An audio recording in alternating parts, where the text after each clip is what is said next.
Today we're talking about something very important, puff puff.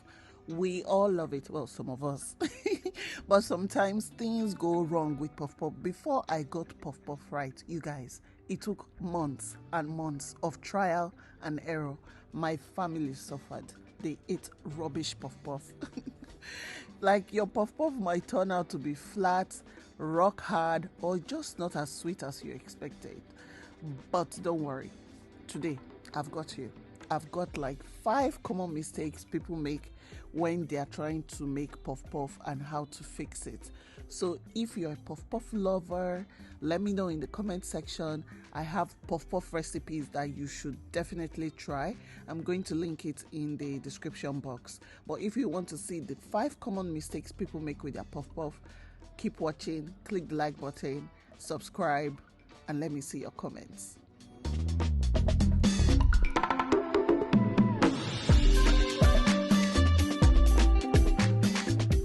So mistakes people make: adding too much flour. I know that you want your puff puff to be thick, you want a thick batter, but if you add too much flour, your puff puff will be heavy and then it will be dry. The batter should be slightly loose but not watery, kind of like pancake batter. I'm going to put the recipe and measurements for my puff puff in the description box so that when you use that recipe and you try it out, it gives you perfect puff puff. Just make sure that you follow the instructions. Do not use too much flour.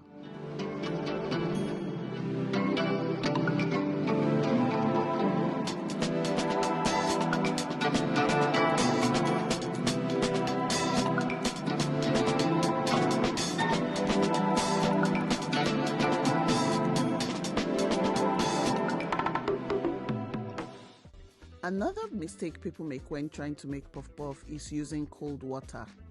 Yeast is the life of your puff puff. If you use cold water, the yeast will not activate properly and your puff puff will not rise. Instead, use warm water, not hot water, warm water. Think about the kind of water you can use to bathe a baby. That kind of water. Not too hot, not too cold. It is just right.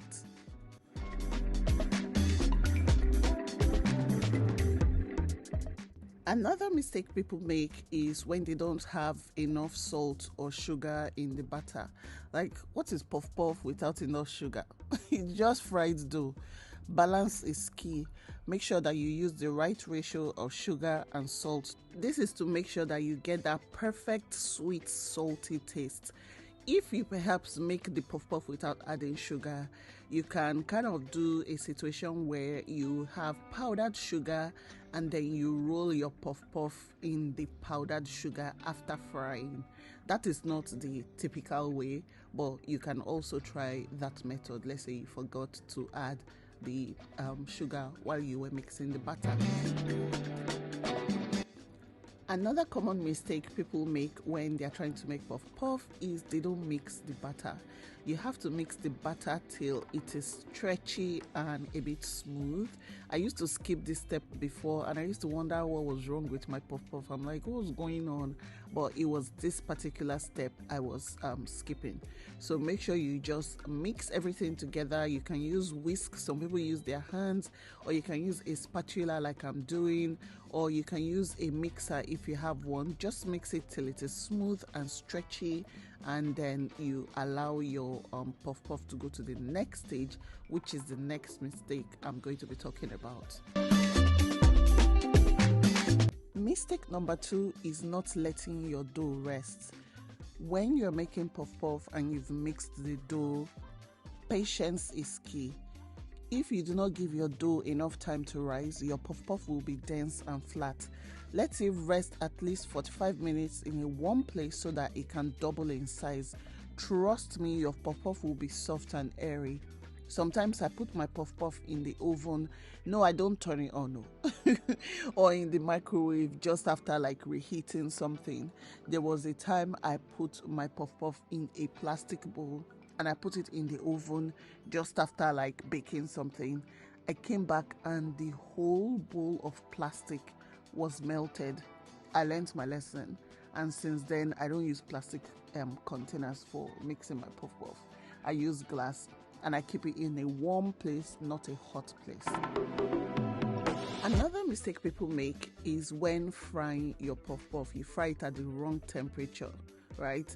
If your oil is not hot enough, kind of like cold, your puff puff will soak up the oil and it will be greasy.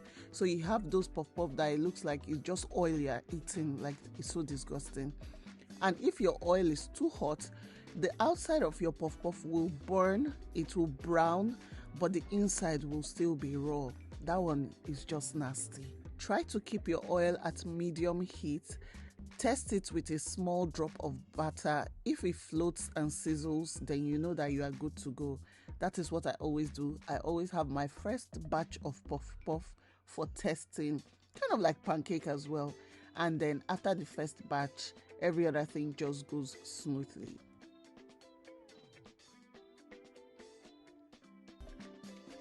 And that's it, guys. These are my tips for making perfect puff puff. If you've made any of these mistakes, don't worry, you are not alone. I get tons of messages every day, like from people making puff puff all over the world, and they're like, "SisiYemmie, this happened to my puff puff, what's the matter?" So I'm addressing your concerns in this video. Make sure you try these tips. Let me know how your puff puff turns out. You can always send me an email, DM me. If you try your puff puff and your puff puff turns out great, please, I want to see pictures. Tag me on social media. And if you are having challenges, send me messages as well. When I see it, I will respond. I hope you found this video helpful. Don't forget to click the like button. Don't forget to share. Don't forget to subscribe for more delicious content. And if you want more Nigerian recipes, soup recipes, daily recipes, don't forget to download my cookbooks. They are linked in the description box. You can download them to your phone. Thank you for watching. I'll see you in my next video. Bye.